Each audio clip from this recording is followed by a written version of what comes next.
The lease agreement was sitting on the granite kitchen island, signed in blue ink, but the date at the bottom was from 3 weeks ago.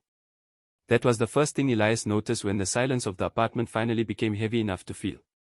It was a Tuesday, 4:17 in the afternoon, and the light was hitting the floor at a sharp, dying angle that made the dust motes look like tiny, frantic ghosts.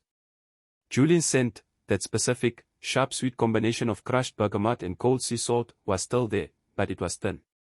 It was the scent of a room that had been aired out, a memory of a person rather than the person himself. Elias reached out to touch the paper, his fingers brushing the cool surface of the counter. The apartment felt larger than it had that morning. It felt like a ribcage with the heart removed. There were no boxes in the hallway. No suitcases by the door. Julian had always been efficient, a man who moved through the world with a quiet, devastating precision, and it seemed he had applied that same precision to his own disappearance. The closet in the bedroom was half empty, but it wasn't the messy half-emptiness of a hurried departure. It was curated. The things Julian had left behind were the things Elias had bought him, the heavy wool coat from their first winter, the silk ties for dinners that never quite happened, the books with uncracked spines. The things that were gone were the things that belonged to the version of Julian that existed before Elias. The version that Elias, perhaps, had never truly known. 8 months earlier, the air had smelled like rain and new possibilities. They were sitting in a small, crowded cafe on the corner of 5th and Main, the kind of place where the steam from the espresso machines blurred the windows and made the rest of the world feel like a distant, irrelevant rumor. Julian was laughing at something Elias had said, a low, melodic sound that settled into the marrow of Elias's bones. It was the 3rd month of being together, the period where the novelty begins to settle into something deeper, something that feels like it might actually have a foundation.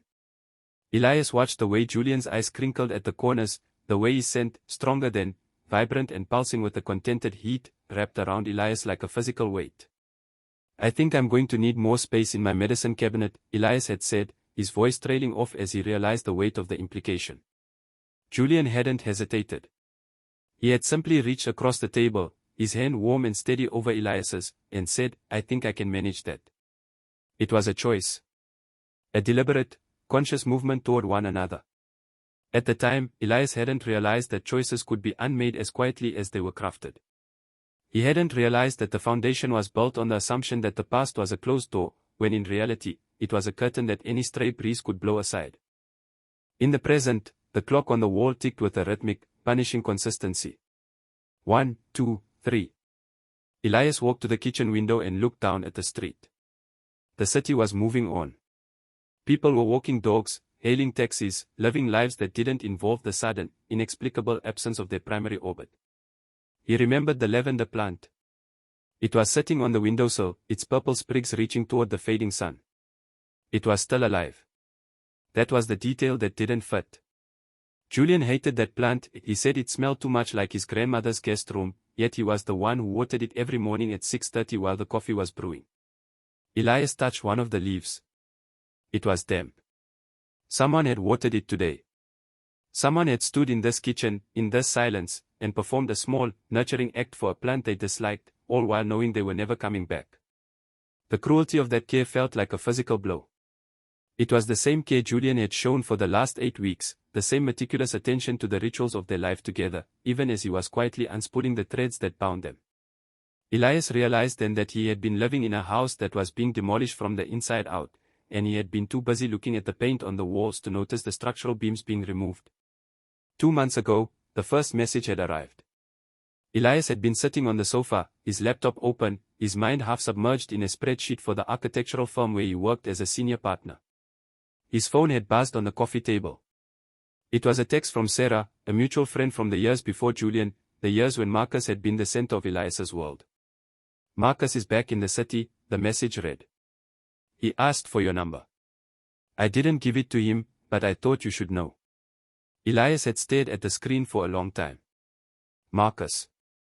The name felt like a phantom limb, something that wasn't there anymore but still managed to ache when the weather changed. They had been together for 4 years, a long, tumultuous stretch of time that had defined Elias's 20s.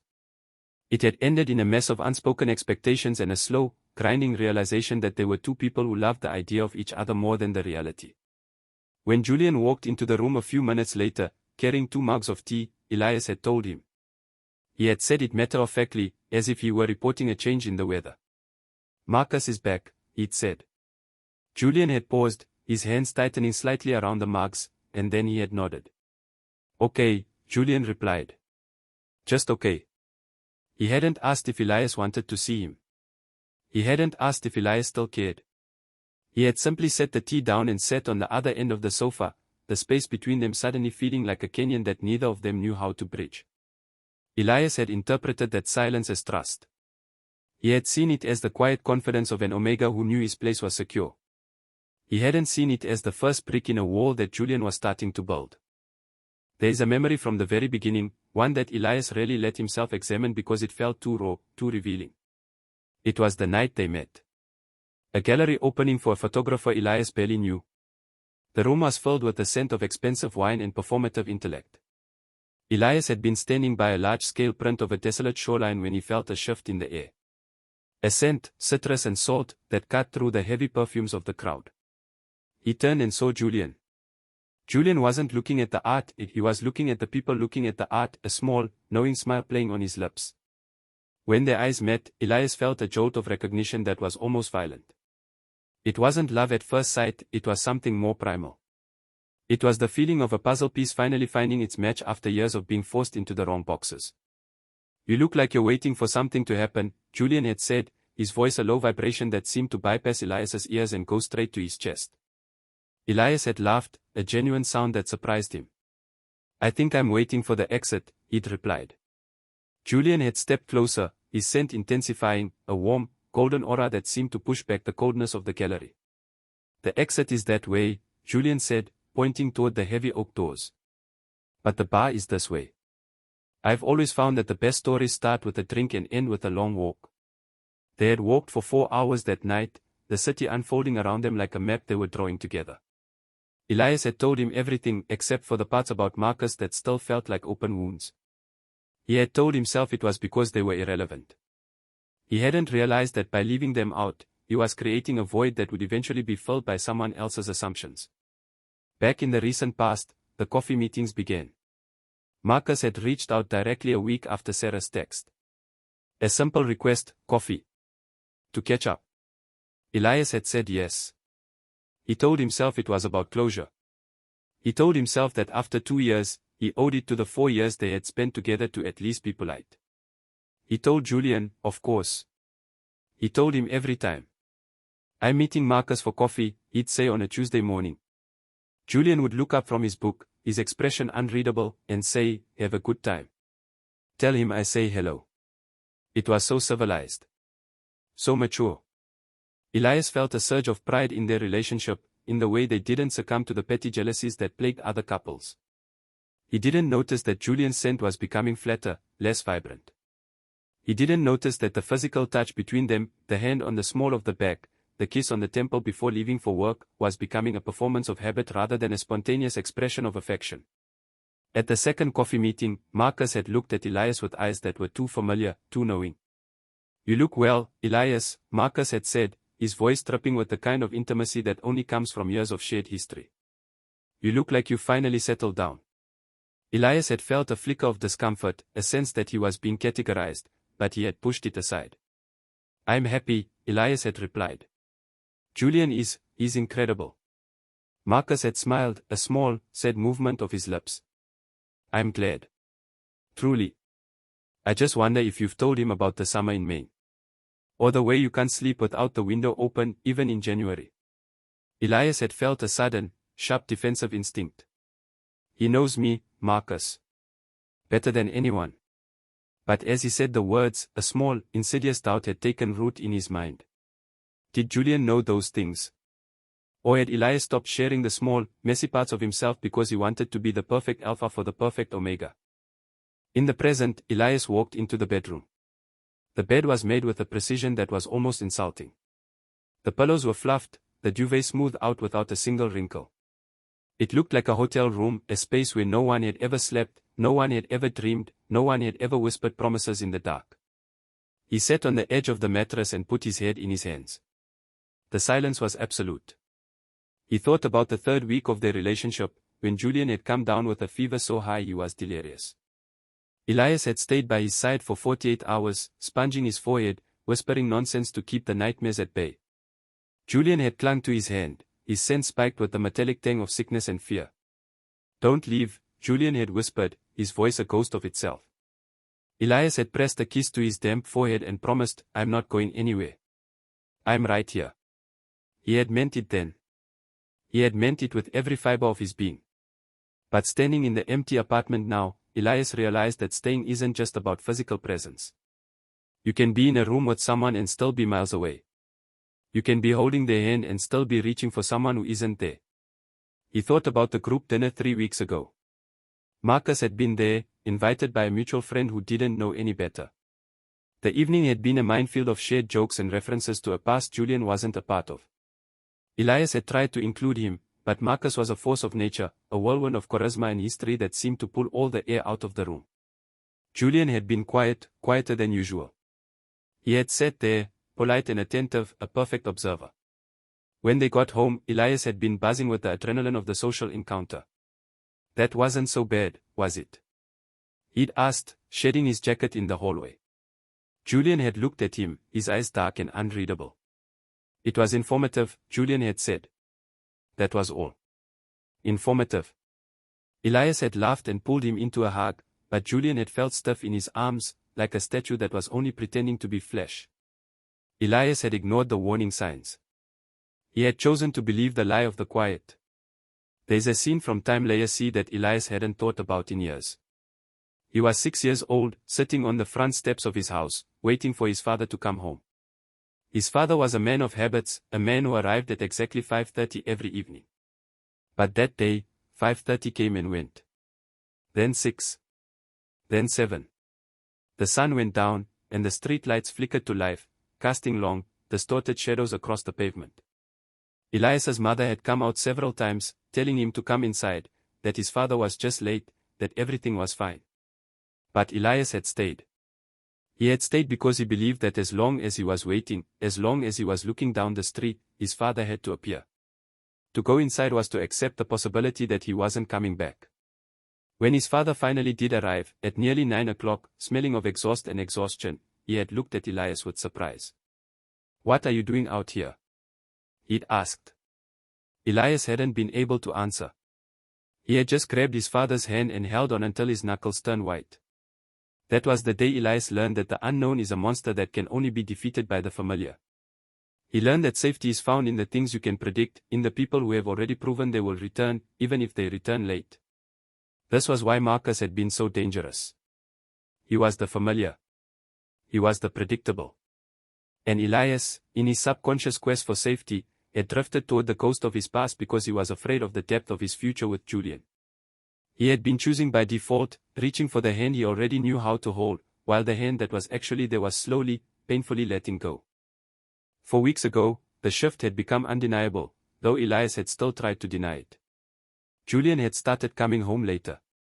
He was less available for the spontaneous lunches and late-night walks that had defined their first 6 months. He wasn't angry. He wasn't cold. He was just less. It was as if he was slowly fading into the background of his own life.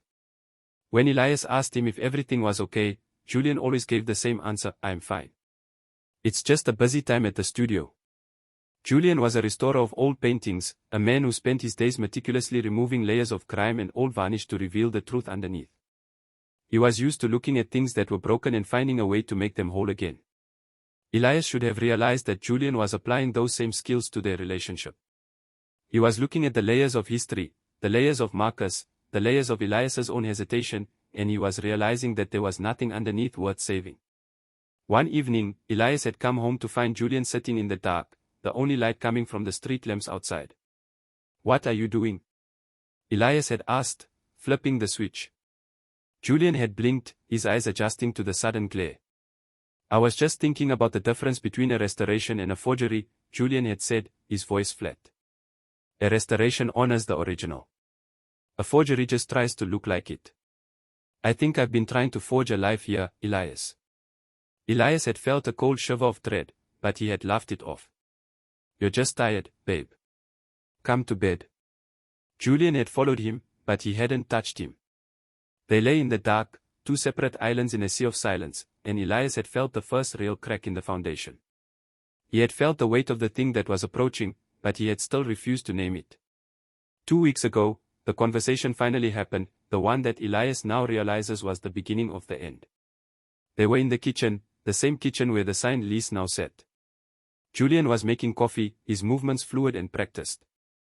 Elias was watching him, a sense of mounting anxiety making his chest feel tight. "Are we okay?" Elias had asked, the words feeling heavy and clumsy in the air.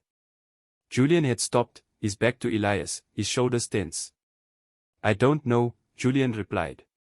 He turned around, and for the first time, Elias saw the exhaustion in his eyes. It wasn't physical tiredness, it was the weariness of someone who had been fighting a battle alone for too long. "I need you to tell me something," Julian said, his voice steady but fragile. "And I need it to be honest." Elias felt his heart hammer against his ribs. "Ask," he said. Julian took a breath, his scent, usually so calm, spiking with a sharp, bitter note of anxiety. "When you're with him, when you're talking about the past or laughing at those old jokes, does being with me feel like a choice? Or does it feel like a default? Does it feel like you're with me because I'm here, or because you actually want to be?" The question was a scalpel, cutting through the layers of denial Elias had spent months building. He opened his mouth to say of course it's a choice, but the words died in his throat. He realized, with a sickening clarity, that he hadn't been choosing Julian. He had been letting Julian happen to him. He had been drifting in the current of Julian's love while his anchor was still hooked into the wreckage of Marcus. Elias began, but he couldn't finish. He saw the answer register on Julian's face, a slow, devastating realization that was worse than any shout or accusation. "I see," Julian whispered. He turned back to the coffee, his movements mechanical. "Thank you for being honest, Elias." That was the moment the lease was signed. That was the moment Julian decided to leave. Not out of anger. Not out of spite. But out of a quiet, profound respect for himself. He refused to be a default. He refused to be the person who filled the silence while Elias waited for his past to stop calling. In the present, Elias found a small note tucked under the edge of the lease agreement.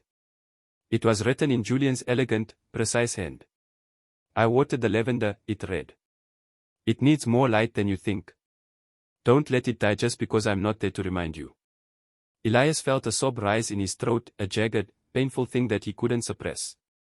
He had been so worried about the big things, the ex-boyfriend, the history, the drama, that he had missed the small, vital things. He had missed the way Julian looked at him when he thought Elias wasn't watching. He had missed the way Julian's scent would soften whenever Elias walked into the room. He had missed the fact that Julian was the one who actually knew him, the real him, the one who hated lavender but watered it anyway, the one who couldn't sleep without the window open, the one who was terrified of being left behind. Marcus didn't know that man. Marcus only knew the man Elias used to be. Julian was the only one who had ever seen the man he was becoming. Elias grabbed his keys and ran out of the apartment. He didn't know where he was going, but he knew he couldn't stay in that silence. He drove through the city, the streets a blur of neon and rain. He ended up at Julian's studio, a small, brick building on the edge of the industrial district. The lights were on. Elias parked the car and ran to the door, his heart pounding a frantic rhythm against his ribs. He knocked, a loud, desperate sound that seemed to echo through the empty street. After a long moment, the door opened. Julian stood there, his apron stained with paint and chemicals, his hair a mess. He looked at Elias with surprise, and for a second, the old warmth flickered in his eyes. "Elias?" he asked. "What are you doing here?" "I'm choosing you," Elias said, the words coming out in a rush, desperate and unpolished. "I'm choosing you right now. I'm choosing you tomorrow. I'm choosing the window being open in January and the lavender I hate and the fact that you're the only person who actually sees me." I was wrong, Julian. I was so incredibly wrong. I was living in the past because I was afraid of how much I love you. Marcus isn't a choice.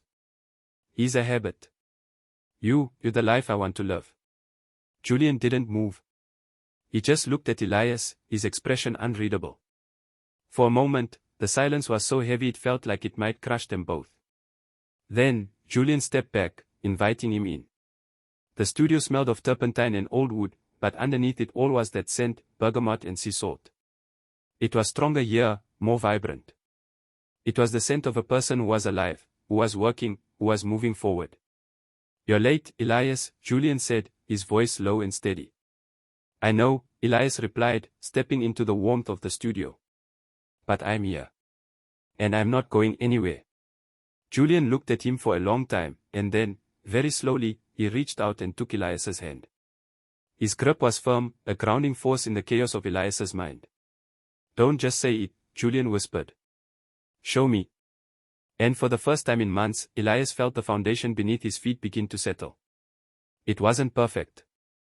It was cracked and scarred and built on the ruins of a dozen mistakes. But it was real. And as he looked at Julian, Elias realized that the best stories don't start with a drink and end with a long walk. They start with a choice and end with the courage to keep making it every single day, even when the past is screaming to be heard. 4 months later, the air in the apartment was different. It was warmer, filled with the scent of baking bread and the soft, rhythmic sound of a heart beating in tandem with another. The lavender plant was thriving on the windowsill, its purple flowers a vibrant splash of color against the grey city sky. Elias was sitting at the kitchen island, the same island where the Lease had once sat, but this time he was looking at a different piece of paper. It was a sonogram, a small, grainy image of a life that was just beginning to take shape.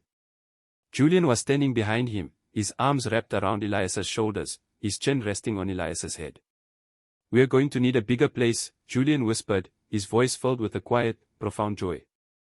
Elias turned in his arms and pulled him close, breathing in the scent of him, bergamot, sea salt, and something new, something sweet and milky that made Elias's protective instincts flare with a sudden, intense heat. "I think we can manage that," Elias replied, echoing the words Julian had said all those months ago. He looked at the sonogram, and then at Julian, and he felt a sense of peace that he had never known before. He had stopped waiting for the other shoe to drop. He had stopped looking down the street for a father who was late or an ex who was back. He was right here, in the present, with the man he had chosen and the life they were building together. The past was still there, of course, it always would be, but it was no longer the architect of his future.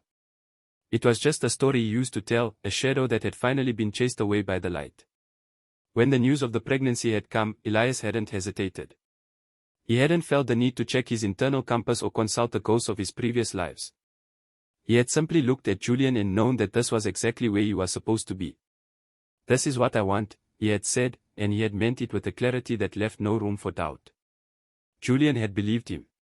Not because of the words, but because of the way Elias had been showing up, every day, in the small, quiet moments that actually matter.